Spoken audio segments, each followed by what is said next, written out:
কেন 25শে ডিসেম্বর দিনটি বড়দিন হিসাবে পালিত হয়? 99% মানুষ কিন্তু এটি জানে না। তো ভিডিওর মূল পর্বে যাবার আগে আপনারা যারা এখনও আমাদের আইএনডি মোনালিসা ব্লগ চ্যানেলটিকে সাবস্ক্রাইব না করে থাকেন তাহলে অবশ্যই আমাদের চ্যানেলটিকে সাবস্ক্রাইব করে আমাদের পাশে থাকবেন। ভিডিও ভালো লাগলে ভিডিওটিকে লাইক, কমেন্ট এবং শেয়ার করে দেবেন।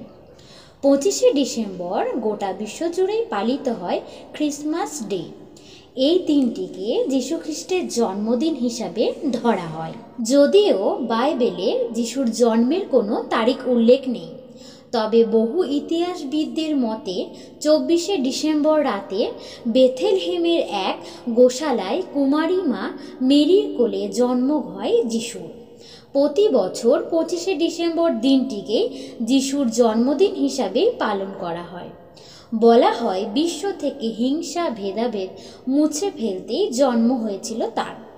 এমনকি অনেকেই যিশুকে সূর্যের সন্তান বলেও মনে করেন। তবে প্রথম কবে বড়দিন পালন করা হয়েছিল সেই নিয়ে দ্বিমত রয়েছে।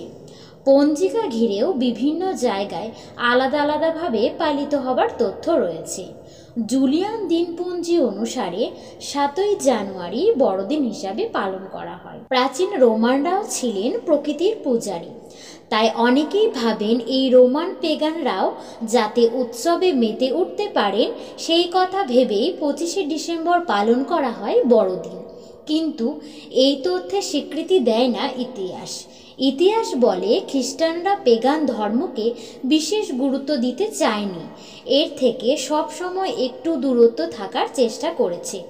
এছাড়াও বিশ্বাস করা হয় এই দিনেই যাবতীয় দুঃখ থেকে মুক্তি পেয়েছিল বিশ্ব। রোমান পঞ্জিকা মতে 25শে মার্চ মেরি জানতে পারেন তিনি সন্তান সম্ভবা। সেই দিনই আবার ক্রুশবিদ্ধ করে যিশুকে হত্যা করা হয়। এর থেকে 9 মাস পরেই আসে 25শে ডিসেম্বর। ক্রিসমাস একটি বার্ষিক অনুষ্ঠান বা অপরিসীম ধর্মীয় ও সাংস্কৃতিক তাৎপর্য ধারণ করে। ম্যাস অফ ক্রাইস্ট শব্দ থেকে ক্রিসমাস নামটি এসেছে। ভারতবর্ষে প্রথম ক্রিসমাস পালন করা হয় 1668 সালে। জব চানক প্রথম বড়দিন পালন করা শুরু করেন। শোনা যায় সূর্যের উত্তরায়ণ শেষ হয়ে শুরু হয় দক্ষিণায়ন। এদিন থেকেই বেলা একটু একটু করে বড় হয়, সেই সঙ্গে শীতের প্রকোপও বাড়তে দেখা যায়। তো আজকের পর্বের ভিডিও এতটাই। দেখা হচ্ছে পরবর্তী কোনো পর্বে। ততক্ষণের জন্য সবাই ভালো থাকুন, সুস্থ থাকুন। ধন্যবাদ।